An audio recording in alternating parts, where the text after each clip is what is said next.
Peço aos irmãos que, aproveitando que estão de pé, abram as vossas Bíblias em Miqueias, capítulo 7.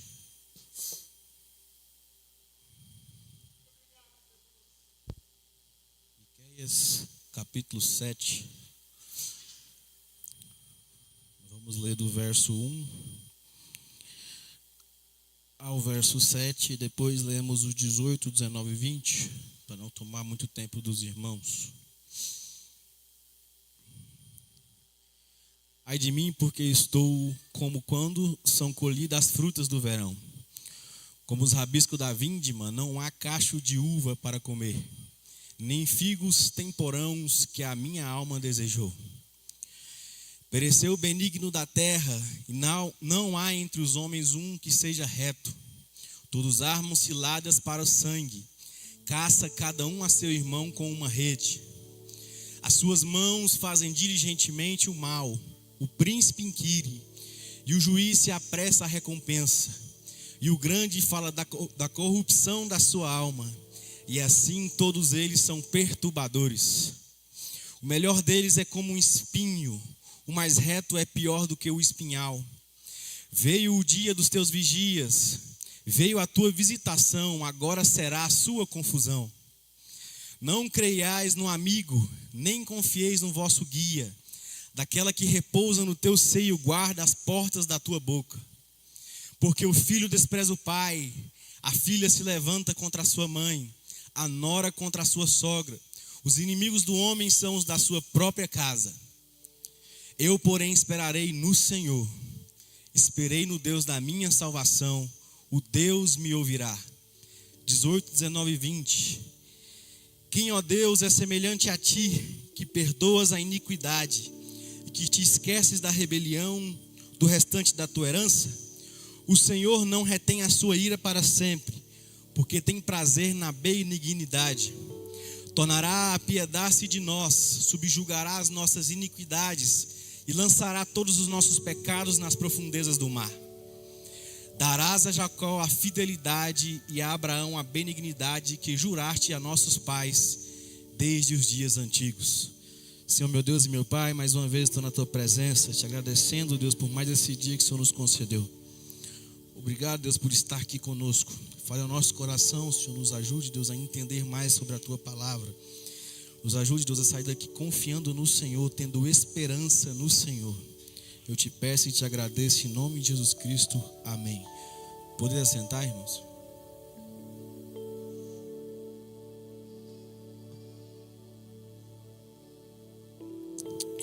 Quero agradecer primeiramente a Deus por essa oportunidade. Agradecer ao pastor pela confiança. Agradecer ao irmão João por esse convite. Não é fácil não, irmão, estar aqui pregando.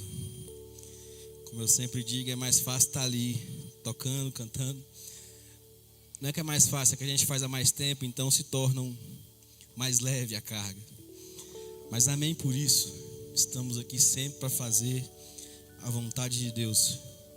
E é interessante quando Deus quer falar com os irmãos que os hinos que foram cantados é sempre no mesmo caminho. Deus usa as suas formas para falar conosco. E eu acho interessante como Ele confirma a pregação. Deus é tremendo. O tema da pregação de hoje é a esperança que nasceu no desespero. A esperança que nasceu no desespero. O profeta Miqueias está concluindo a sua profecia neste capítulo. E ele está completamente confuso, abalado e aflito, porque ele olha e vê a cidade de Jerusalém, mais especificamente o reino de Judá, se transformando em uma verdadeira Sodoma e Gomorra. A iniquidade prevalece nos seus dias, no comércio, nas cortes,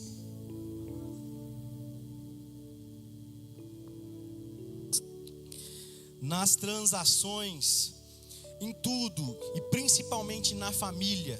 A iniquidade tem prevalecido nos tempos de Miqueias.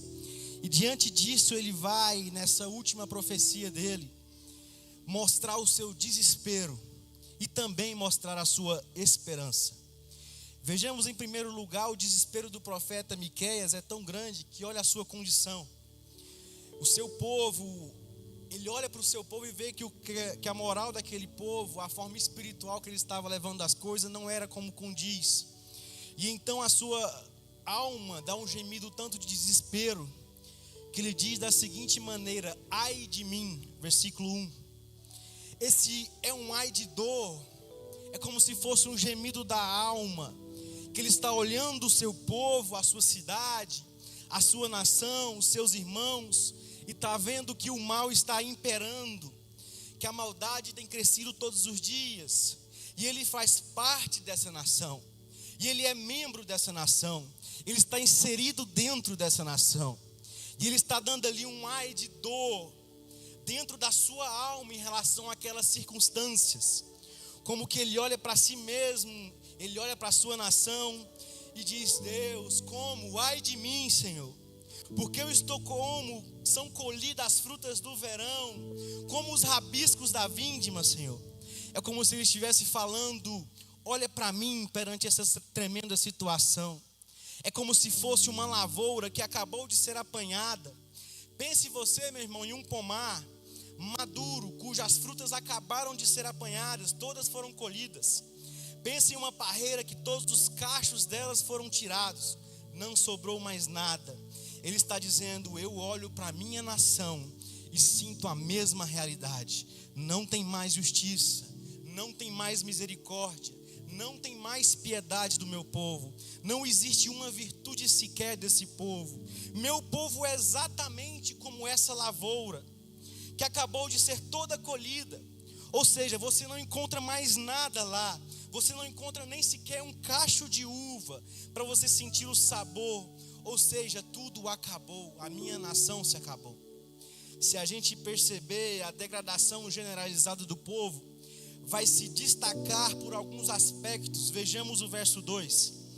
Pereceu da terra o piedoso, e não há entre os homens que seja reto. Todos estreitam para derramarem sangue, cada um caça a seu irmão com uma rede. Ele olha e tem uma visão pessimista sobre o seu povo, dizendo: acabou, os ricos já estão corrompidos, os pobres estão corrompidos, as forças estão corrompidas, os reis e príncipes estão corrompidos, a religião já não existe mais, está corrompida, a família está corrompida. Ele olha e não vê sequer um sinal de piedade. Ele olha e vê que tudo acabou, que é o fim, não tem mais jeitos.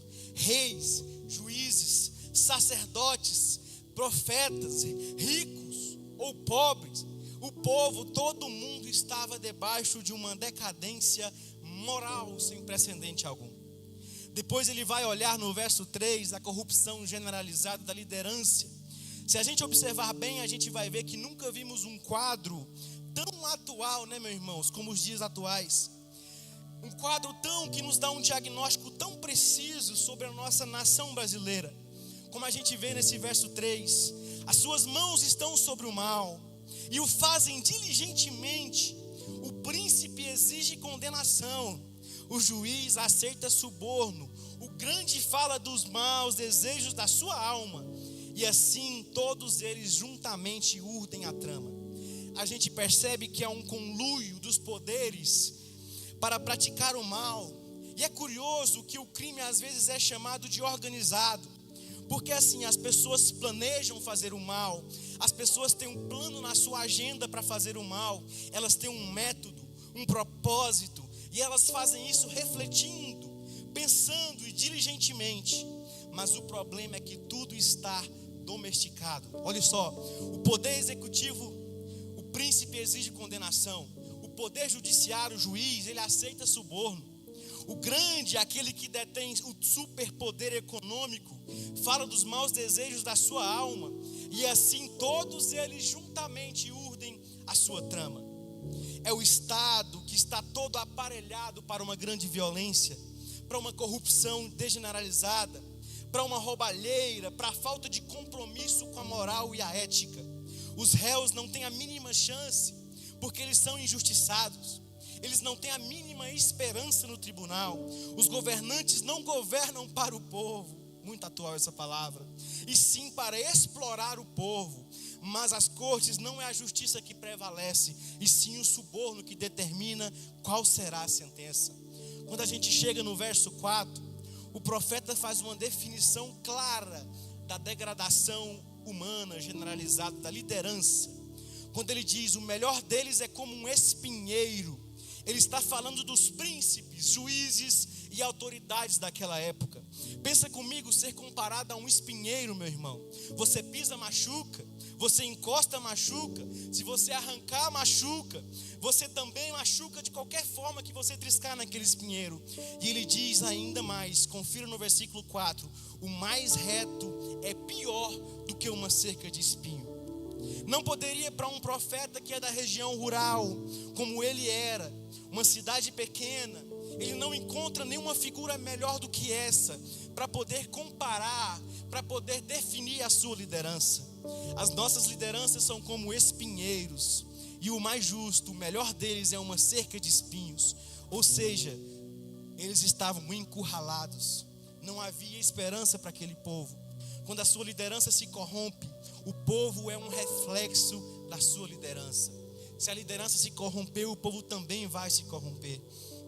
Mas aí entra outro aspecto da degradação, desse colapso que vivia esse povo. Confira comigo o verso 5: não creiais no amigo, nem confieis no companheiro. Meus irmãos, como que pode viver uma sociedade dessa?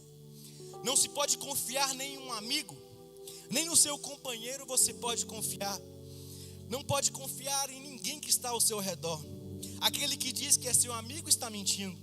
Aquele que diz que é seu companheiro vai te apunhalar pelas costas. Então, esse é o diagnóstico que Miqueias dá para a sua geração. As relações estão corrompidas, estão corroídas, estão contaminadas. Não há sinceridade, não há lealdade e muito menos amor. Mas calma, que vem mais. Veja você o colapso que está generalizado.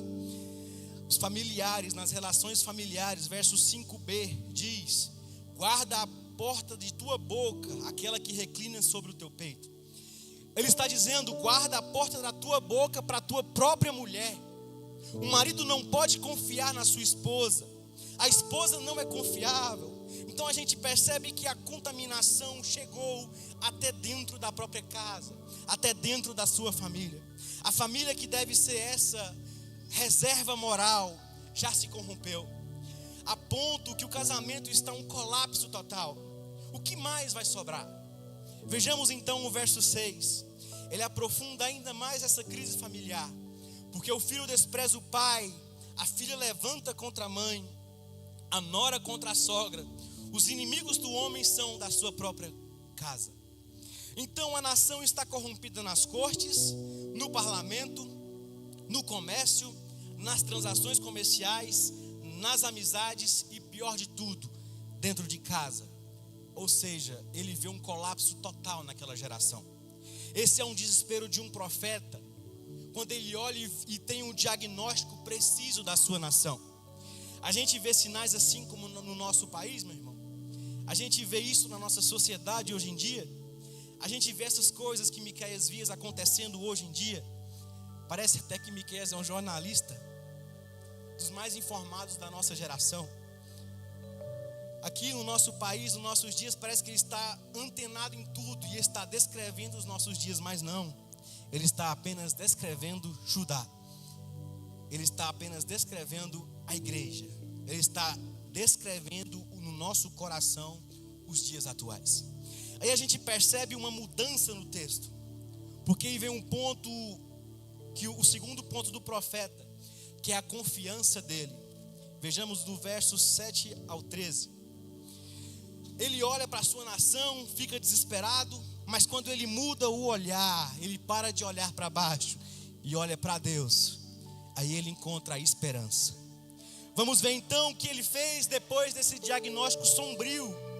Veja bem, quando a gente faz um diagnóstico também do nosso país, a gente se revolta, a gente fica olhando, pensando o que a gente vai fazer, dá vontade de pegar um avião e sumir daqui. Mas o que a gente faz? A gente se entrega. A gente vai se entregar à situação, porque o que o profeta Miqueias fez Primeira coisa que ele fez, ele olhou para Deus ao invés de olhar para a circunstância. Eu, porém, esperarei no Senhor, esperei no Deus da minha salvação, o meu Deus me ouvirá. Para onde nós olhamos na hora da crise? Se a gente olhar para a crise, a gente se desespera. Mas se a gente olhar para Deus, brota uma esperança em nossos corações. Diz a Bíblia que Geazi olhou para o exército inimigo e ficou com medo. Diz a Bíblia que quando Davi chegou em Ziglag, ele olhou a ruína e ele ficou muito angustiado. Diz a Bíblia que quando Pedro olhou para a força do vento e o barulho das ondas batendo no seu barco, ele afundou. Miqueias olha então a crise da sua nação, mas ele faz diferente, Arabaçou. Ele pega e olha para Deus. É para Ele que nós temos que olhar. É para Ele que nós temos que voltar o nosso olhar e pedir esperança para Deus, porque Ele vai nos ouvir na hora da crise. Segundo ponto, ele olhou para a restauração divina, em vez de olhar para a sua queda. Observe o versículo 8. Ó inimiga minha, não te alegres a meu respeito, ainda que eu tenha caído, levantar-me-ei. Se morar nas trevas, o Senhor será a minha luz. Ele está olhando para frente, ele está visualizando o cativeiro babilônico lá na frente. Ele está vendo que isso é inevitável. Ele está vendo que a disciplina do Senhor vai vir sim sobre ele. Mas agora ele olha para frente e vê que as nações estão rindo, zombando de Judá, escarnecendo do povo de Deus. E então neste momento ele diz o seguinte: não escarneça, inimiga minha, não se alegre ao meu respeito, porque eu posso, meu irmão, até cair, mas a Bíblia diz que o justo cai até 7 vezes, mas ele se levanta.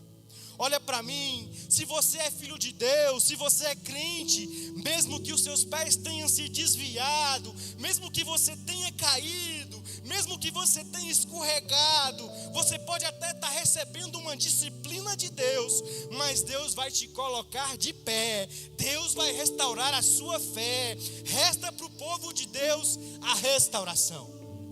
E tem mais, vejamos no versículo 9. Ele olhou para a justiça divina ao invés de se desculpar do seu pecado. Olha só, sofrerei a ira do Senhor, porque pequei contra Ele, até que julgue a minha causa e execute o meu direito. Ele me tirará para a luz e eu verei a sua justiça.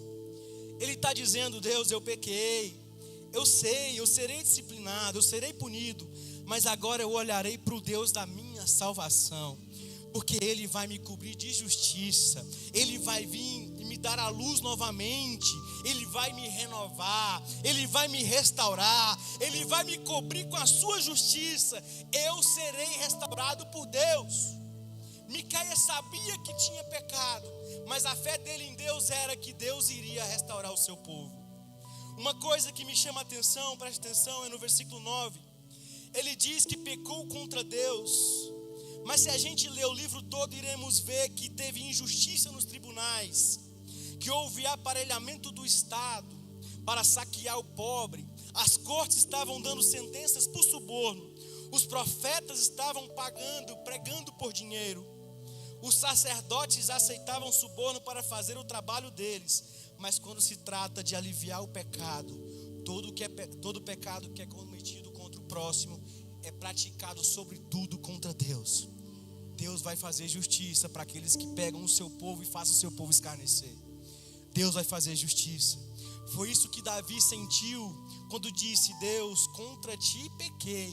Não foi contra o meu irmão, foi somente contra ti que eu pequei. Vejamos ainda outro aspecto muito importante.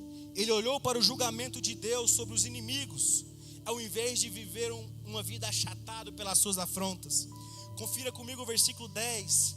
A minha inimiga verá isso, e ela cobrirá de vergonha. E ela que me diz: onde está o Senhor teu Deus?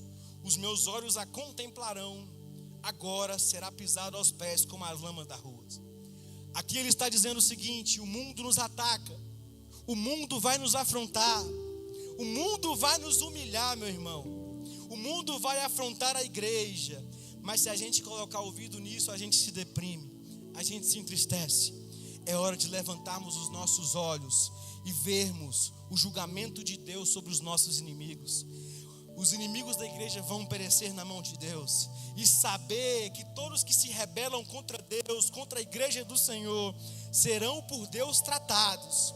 Então, ao invés de ficar sentido diminuindo por conta dessas zombarias, por conta desses ataques que o mundo nos dá contra nós, entenda uma coisa: olhe para o julgamento de Deus sobre os seus inimigos.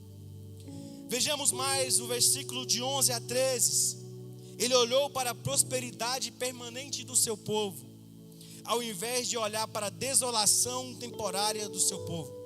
Os versos de 11 e 13 são maravilhosos nesse sentido. Percebe só: no dia da reedificação dos teus muros, nesse dia serão os teus limites removidos para longe. Ele está olhando para Jerusalém, que será cercada pelos caldeus, será tomada pelos caldeus, será saqueada pelos caldeus. Jerusalém que será arrasada pelos caldeus. Ele está olhando o povo de Judá sendo levado em cativeiro para a Babilônia, o povo que está zombando e escarnecendo de Israel. Mas de repente ele olha e vê Deus prosperando esse povo, e vê Jerusalém sendo restaurada. Esse é um retrato da igreja, um retrato do povo de Deus, que não para, a igreja que alarga as suas fronteiras, que vai aumentando a sua influência a cada dia, que leva até os limites da habitação humana a igreja, além da fronteira, além da bênção. Ele está procurando Deus, a igreja que além dos séculos vem crescendo todos os dias, que ela não fica desesperada com os ataques do inimigo, mas ela olha para Deus. Essa igreja que Miqueias está refletindo. Mas agora vem o último ponto, que é a esperança do profeta. Nos versos de 14 a 20, ele constrói a sua esperança sobre sólidos fundamentos. O primeiro fundamento é, olhamos o verso 14, ele olha Deus como um pastor do seu povo. Ele começa a orar, olha o 14, ele está orando: apacenta o teu povo com o teu bordão. Ele traz à memória dele essa imagem belíssima de Deus, como um bom pastor do seu povo. O pastor é aquele que ama as suas ovelhas.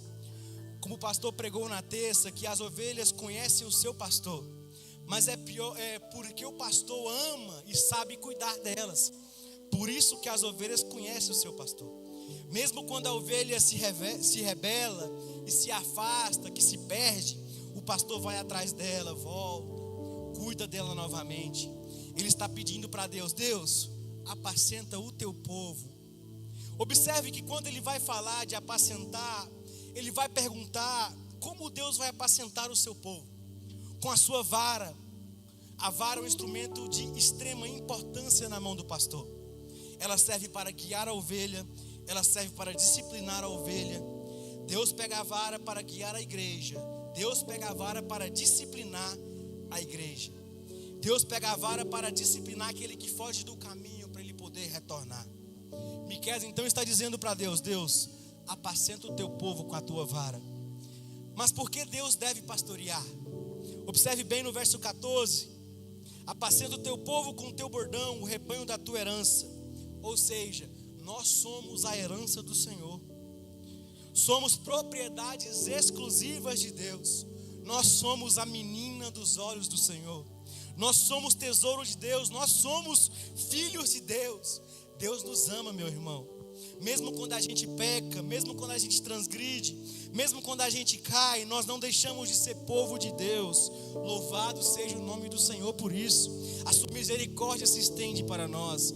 Nós somos o povo da herança de Deus, e Ele trata conosco. Ele disciplina, mas Ele restaura, Ele abençoa, Ele protege e Ele cuida do seu povo. O que o profeta está dizendo é: Deus, por favor, assuma o seu papel de pastor do seu povo. Agora ele vai usar outra figura nos versos 15 a 17. Ele coloca Deus como o libertador do seu povo. Verso 15: eu lhe mostrarei maravilhas como nos dias da tua saída da terra do Egito. As nações verão isso e se envergonharão de todo o seu poder. Porão a mão sobre a boca e os seus ouvidos ficarão surdos. Verso 17: lamberão o pó como serpente, como répteis da terra, tremendo sairão dos seus esconderijos, e tremendo virão ao Senhor, nosso Deus, e terão medo de ti. Vejamos duas coisas aqui. A primeira delas é a restauração do povo de Deus. Lembra do Egito lá atrás? Não teve um êxodo lá.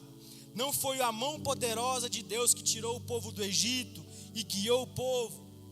Pois Miqueias está dizendo, haverá também outro êxodo. Do mesmo jeito que Deus tirou o povo de Israel do Egito, na liderança de Moisés, Deus vai tirar o povo de Judá da amarga escravidão da Babilônia. Deus é o mesmo, Ele age da mesma forma. Ele agiu ontem, Ele age hoje e Ele agirá eternamente. Se você cair, Ele vai te levantar, Ele vai disciplinar e vai restaurar você. Ele é o nosso Deus libertador. No verso 16 e 17 Ele vai revelar a derrota cachapante dos inimigos de Deus, aqueles que oprimiram, aqueles que zombaram. Ele diz que as nações terão vergonha e comerão pó como répteis da terra. Tremendo sairão dos seus esconderijos e tremendo virão ao Senhor nosso Deus e terão medo de Deus. Medo do povo de Deus. Irmãos, ninguém luta contra a igreja, ninguém se levanta contra a igreja e prevalece. Quem toca na igreja do Senhor está tocando na menina dos olhos de Deus. Mas agora Ele irá mostrar uma terceira figura. Deus é restaurador do seu povo. Verso 18 e 19, Ele sai de uma ruína total da igreja e vai para a glorificação do povo da igreja. A primeira coisa que Miqueias faz é dizer que Deus é incomparável. Olha só o verso 18 na parte A. Quem, ó Deus, é semelhante a ti? Miqueias está falando em uma época, meus irmãos, que havia muito politeísmo ao redor de Israel. Miqueias está vendo que a Babilônia, que irá levantar contra Judá e colocar Judá no cativeiro, é um povo politeísta. Para onde Miqueias olha, as nações estão cheias de muitos deuses. Quando o povo de Deus foi levado para o cativeiro, provavelmente o argumento maior que esse povo usou foi falando que os outros deuses eram maior que o Deus dos judeus. Mas agora, diante da libertação de Judá, diante da restauração de Judá, da ampliação dos horizontes de Judá, a pergunta do profeta é só essa: quem é Deus semelhante a ti? Quem é Deus como nosso Deus? Só Ele é Deus, só Ele é infinito, só Ele é imenso, só Ele é imutável, só Ele é eterno, só Ele é onisciente, só Ele é onipotente, só Ele é onipresente, só Ele é soberano, só Ele está no trono, ninguém está acima dele. Ele é um Deus supremo, Ele reina sobre todos e tudo. Mas depois de mostrar que Deus é incomparável em seu ser, Ele mostra que Ele é incomparável em seu perdão. Olha só ainda no verso 18: quem, ó Deus, semelhante a ti, que perdoas a iniquidade e te esqueces das transgressões do restante da tua herança. O Senhor não retém a sua ira para sempre, porque Ele tem prazer na misericórdia. Olha só que coisa maravilhosa. Deus está irado com o pecado, mas vem a misericórdia de Deus e ultrapassa a sua ira. Ele não retém a sua ira para sempre.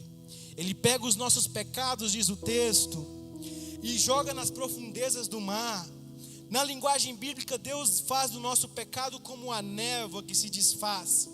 Deus pega o nosso pecado e lança para trás das suas costas. Ele pega os nossos pecados e afasta de nós as transgressões. Ele pega os nossos pecados e nos limpa, nos purifica no sangue do seu Filho. Ele pega o nosso pecado e joga nas profundezas do mar, e ainda coloca uma plaquinha lá escrita assim, ó: é proibido pescar aqui, ou seja, é proibido voltar aqui onde você jogou o seu pecado. Esse perdão de Deus é completo, justo, porém esse perdão é condicional. O amor de Deus é incondicional, isso a gente não se discute, mas o perdão de Deus não. O perdão de Deus é condicional. Para que a gente possa receber perdão de Deus, a gente precisa se arrepender. Sem arrependimento não tem perdão.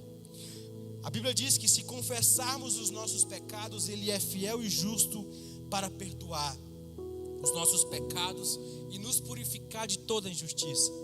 Mas aquele que encobre o seu pecado, as suas transgressões, jamais prosperará. Mas aquele que confessa e deixa, alcançará misericórdia. Mas finalmente Miqueias diz que Deus é incomparável, porque Ele é fiel à sua aliança.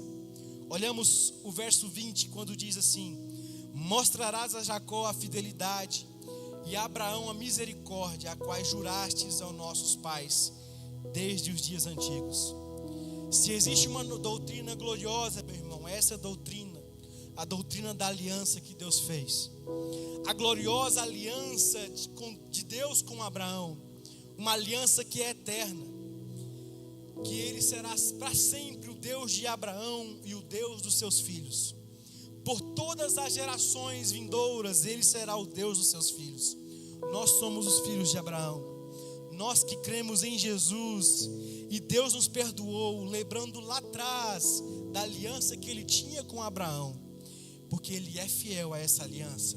Ele nunca vai desamparar você, Ele nunca vai te deixar na mão, Ele nunca vai quebrar esse pacto, essa promessa para nós que somos filhos. Ele cuida de nós, Ele nos perdoa, Ele nos salva e principalmente Ele nos abençoa. Ele faz tudo porque Ele é fiel à sua própria palavra. A palavra de Deus não volta atrás. Ele é fiel à sua própria aliança. Olha para cá, não importa o quão confusa e assustadora tem sido as circunstâncias atuais, não importa o quão difícil esteja passando, o caráter de Deus permanece eternamente o mesmo. E é nisso que a gente tem que pautar a nossa esperança, num Deus que tem palavra e que vai nos abençoar. Amém? Deus abençoe.